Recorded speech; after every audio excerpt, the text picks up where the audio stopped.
आज हम जो है 8th क्लास की जनरल साइंस का चैप्टर नंबर 5 का टॉपिक देख रहे हैं, लॉ ऑफ कंजर्वेशन। पीछे हमने पढ़ा था, क्या डिस्कस किया था, केमिकल इक्वेशन और उसकी बैलेंसिंग के लिए रूल्स पढ़े थे। तो आज हम क्या पढ़ने जा रहे हैं, लॉ ऑफ कंजर्वेशन। आपको पता है जो एनर्जी है वो ना ही उसे हम क्रिएट कर सकते हैं, ठीक है, ना ही डिस्ट्रॉय, लेकिन वो एक फॉर्म से दूसरी फॉर्म में चेंज होती रहती है, ठीक है। तो 18th सेंचुरी में जो लेवाइजर था, साइंटिस्ट, एक फ्रेंच साइंटिस्ट है, लेवाइजर एक फ्रेंच साइंटिस्ट था, ठीक है। उसने ये लॉ ऑफ कंजर्वेशन एनर्जी को इंट्रोड्यूस करवाया था, ठीक है।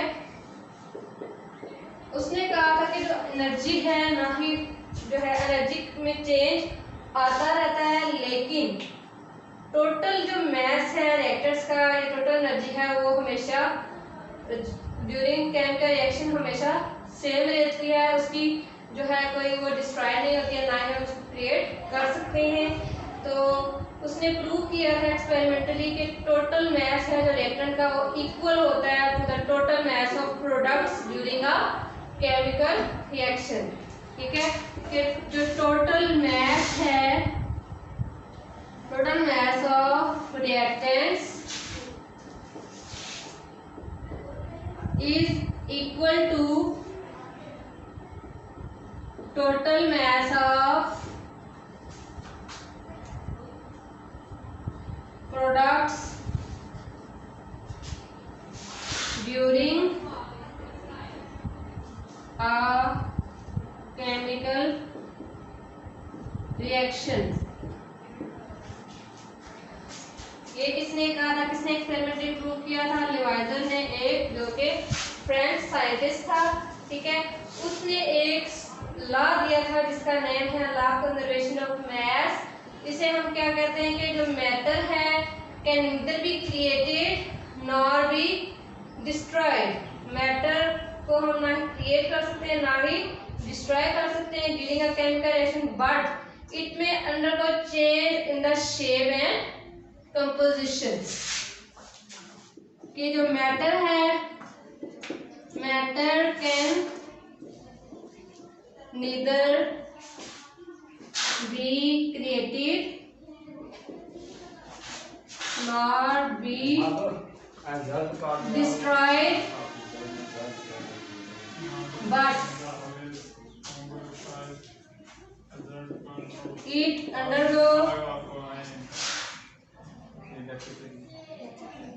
undergo change in shape or its composition, ठीक है। ना इसे हम क्रिएट कर सकते हैं और ना डिस्ट्रॉय, बट इसके जो शेप है और जो इसके अपीयरेंस है, कंपोजिशन है, वो चेंज हो सकती है। अगर हम इसको एक एक्सपेरिमेंट के थ्रू प्रूव करें, एक एक्सपेरिमेंट के थ्रू प्रूव करने के लिए हम लेते हैं दो कंपाउंड लेंगे, सोडियम सल्फेट, उसे हम फ्लास्क में ले रहे हैं, इसका एक्वस सॉल्यूशन बनाएंगे और एक फ्लास्क में लेंगे, ठीक है। इसका सोडियम सल्फेट का जो एक्वस सॉल्यूशन है वो हम एक फ्लास्क में लेंगे, ठीक है। और क्या होगा कि जो दूसरा है कैल्शियम क्लोराइड, उसको हम टेस्ट ट्यूब में लेते हैं, कैल्शियम क्लोराइड का एक्वस सॉल्यूशन इसमें लेंगे एक टेस्ट ट्यूब में, ठीक है। और जो टेस्ट ट्यूब है इसको हम एक थ्रेड के थ्रू किसके साथ कनेक्ट कर देंगे, फ्लास्क के साथ, ठीक है। अब हमने फ्लास्क का लोडिंग बैलेंस पे मैस जो है चेक कर लेना है, इसको नोट कर लेना है। फिर हमने क्या करना है, इस थ्रेड को जब हम पुल करेंगे, खींचेंगे, तो जो पोजीशन है टेस्ट ट्यूब की इनटू द फ्लास्क इन्वर्ट हो जाएगी और उसका सॉल्यूशन इसके अंदर मिक्स हो जाएगा। फ्लास्क के अंदर जो है सोडियम सल्फेट यानी कि कैल्शियम क्लोराइड और सोडियम सल्फेट का सॉल्यूशन मिक्स हो जाएगा। देन हम क्या करेंगे, इन दोनों का वे करेंगे, जो मिक्स हुआ सॉल्यूशन इसको तब हम फ्लास्क का वेट लेंगे। ये पहले हमने नोट किया है, फिर हमने जब मिक्स किया सॉल्यूशन तब हमने उसका मैस नोट किया है। ठीक है, जब हम मैस को फ्लास्क का मैस अगेन नोट करते हैं तो क्या होगा कि हम ऑब्जर्व करेंगे फ्लास्क का मैस जो हमने एक्सपेरिमेंट से पहले नोट किया था और फिर अभी जो हमने नोट किया है, मिक्स करने के बाद इन दोनों का नोट करेंगे तो जो वैल्यू आएगी मैथ की दोनों की क्या होगी, before and after the experiment will be same. दोनों का क्या आएगा, सेम मैथ आएगा। यहाँ से प्रूफ होता है कि जो मैथ है रिएक्टेंट्स का प्रोडक्ट्स का during a chemical reaction same रहता है। अगर हम रिएक्शन करवाते हैं किसका, Na2SO4 जो सोडियम सल्फेट है प्लस कैल्शियम क्लोराइड का, तो हमारे पास क्या आएगा 2NaCl plus CaSO4 calcium sulphate, ये हमारे पास प्रोडक्ट आ रहे हैं।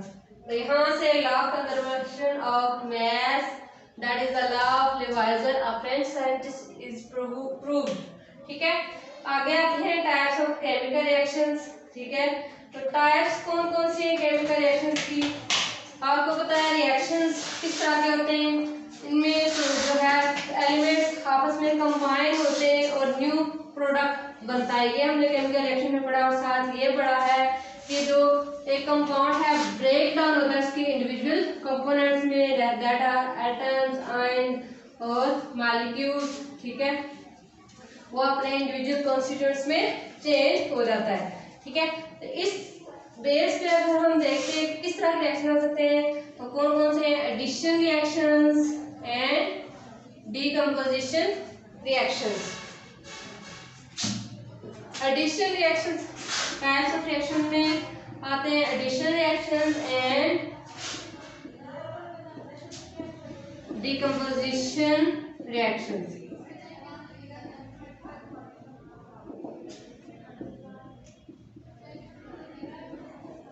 एडिशन रिएक्शंस क्या होते हैं, एडिशन के नेम से जाहिर हो रहा है कि दो एलिमेंट्स ऐड होंगे, कंबाइन करेंगे और एक न्यू कंपाउंड बनेगा, उसे हम क्या नाम देंगे, एडिशन रिएक्शंस, यानी कि टू और मोर देन टू कंपाउंड्स। ठीक है, टू और मोर देन टू कंपाउंड्स या फिर एलिमेंट्स क्या होते हैं, क्या करेंगे, कंबाइन करेंगे, combine to form a new compound, इसे हम क्या नाम देते हैं, एडिशन रिएक्शन। तो इसकी एग्जांपल्स के लिए हम क्या लेंगे जिससे हमें पता चले कि एडिशन रिएक्शंस कैसे होते हैं, कौन कौन से रिएक्टर्स हैं जो आपस में कंबाइन करके प्रोडक्ट बनाते हैं, जिनमें एडिशन रिएक्शन होता है। तो फर्स्ट हम देख रहे हैं कि जो एडिशन रिएक्शन किसी भी मेटल के दरमियान और नॉन मेटल के दरमियान हो सकता है, दो नॉन मेटल के दरमियान हो सकता है और किसी भी दूसरे कंपाउंड्स के दरमियान हो सकता है। तो एग्जाम्पल देखने के लिए हम देखते हैं वाटर जब बनता है तो किस तरह से बनेगा, उससे इसके एलिमेंट्स हैं 2H2 प्लस O2, तो क्या बनेगा 2H2O। ये दो एटम्स एलिमेंट्स कंबाइन करते हैं, एटम्स कंबाइन करते हैं तो क्या बनता है हमारे पास वाटर। ठीक है, तो ये क्या है, एक एडिशन रिएक्शन है। ठीक है, ये एडिशन रिएक्शन है। अब हम मैग्नीशियम का रिएक्शन देखें 2Mg प्लस O2, तो 2MgO2 जब रिएक्शन करेंगे तो क्या बनेगा 2MgO, और इसी तरह आयरन का सल्फर के साथ रिएक्शन करेंगे तो क्या बनेगा आयरन सल्फाइड। कैल्शियम ऑक्साइड का रिएक्शन करेंगे वाटर के साथ तो क्या बनेगा कैल्शियम हाइड्रोक्साइड। ठीक है, 2MgO2 तो हमारे पास क्या बना है 2MgO, मैग्नीशियम ऑक्साइड, आयरन और सल्फर का रिएक्शन करते हैं तो आयरन सल्फाइड बनता है। इस तरह कैल्शियम का इसके साथ वाटर के साथ रिएक्शन करें तो हमारे पास क्या बनता है कैल्शियम हाइड्रो ऑक्साइड। ठीक है, आगे आते हैं डिकम्पोजिशन रिएक्शंस। तो डिकम्पोजिशन के नेम से जाहिर हो रहा है कि ब्रेक डाउन होती है किसी भी कंपाउंड की उसके कॉन्स्टिट्यूएंट एटम्स में या फिर एलिमेंट्स में। कुछ कंपाउंड्स जो है डिकम्पोज या ब्रेक डाउन होते हैं इनटू स्मॉल कंपाउंड्स या elements in the presence of heat, या फिर जब उन्हें हम हीट करते हैं ऑन हीटिंग। ठीक है, इस तरह के रिएक्शन को क्या कहते हैं, डिकम्पोजिशन रिएक्शन। तो एग्जांपल्स अगर हम लेते हैं जैसे कि लाइम है, लाइमस्टोन कैल्शियम कार्बोनेट, उसको हीट करें तो किसमें हाई टेम्परेचर पे हीट करेंगे तो कैल्शियम कार्बन डाइऑक्साइड और कैल्शियम ऑक्साइड बनेंगे। ठीक है, ये ब्रेक डाउन है। ठीक है, तो इसके लिए एग्जांपल देखते हैं कौन कौन से। कैल्शियम कार्बोनेट जो कि क्या है लाइमस्टोन, इसको हीटिंग करेंगे तो क्या बनेगा, calcium oxide plus carbon dioxide gas बनेगी। ठीक है, इसी तरह ऑक्सीजन जो है लेबोरेटरी में प्रिपेयर होती है जब हम किसको हीट करेंगे, पोटेशियम क्लोराइड को, इसकी मौजूदगी में in the presence of manganese oxide MnO2 as a catalyst. ठीक है, MnO2 का एज अ कैटलिस्ट यूज करेंगे, उसको हीट करेंगे तो हमारे पास क्या आएगा, 2KCl प्लस CCO2।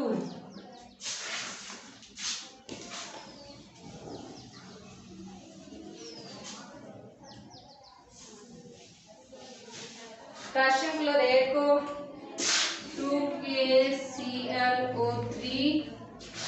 इसको इन the presence of MnO2 that is a catalyst, हम इसको हीट करेंगे तो हमारे पास क्या बनेगा, 2KCl प्लस 3O2। ठीक है, यहाँ से आपने देख लेना है कि क्या जो रिएक्टेंट और प्रोडक्ट्स हैं इनके नंबर ऑफ एटम्स बैलेंस है। देखिए यहाँ पे 2 पोटेशियम है, 2 क्लोराइड, तो क्लोरीन है, 2 पोटेशियम 2 क्लोरीन। ऑक्सीजन कितने हैं, 3 टू 6 ऑक्सीजन है, तो 3O2 6 यहाँ पे ऑक्सीजन है। ठीक है, इक्वेशन क्या है, बैलेंस है। तो चेंजेस आते हैं स्टेट ऑफ मैटर में भी। ठीक है, जब हम अबव केमिकल रिएक्शन हमने जो स्टडी की है देखी है तो हमने ये ऑब्जर्व किया है कि किसी भी केमिकल रिएक्शन के दौरान जो स्टेट ऑफ मैटर है एक्वस और साथ हम गैस फेज है जो भी हम लिखते हैं वो चेंज होती है। ठीक है, रिएक्टर में और होती है और प्रोडक्ट में भी चेंज होती है। जैसे कि ये दोनों क्या सॉलिड है, ये सॉलिड फॉर्म में है, तो ऑक्सीजन क्या है, गैस, और ये है सॉलिड।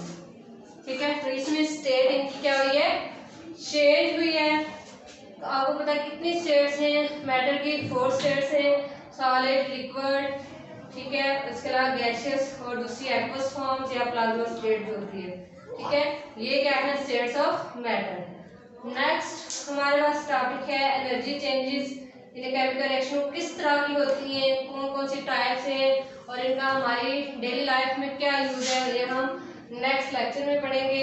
आपको लॉ कंजर्वेशन ऑफ एनर्जी और types of reaction, addition reaction से डिकम्पोजिशन रिएक्शन से आपको इस तरीके से आई होप सो के समझ आ गए होंगे। ठीक है स्टूडेंट्स, अपना ख्याल रखिएगा। अल्लाह हाफिज़।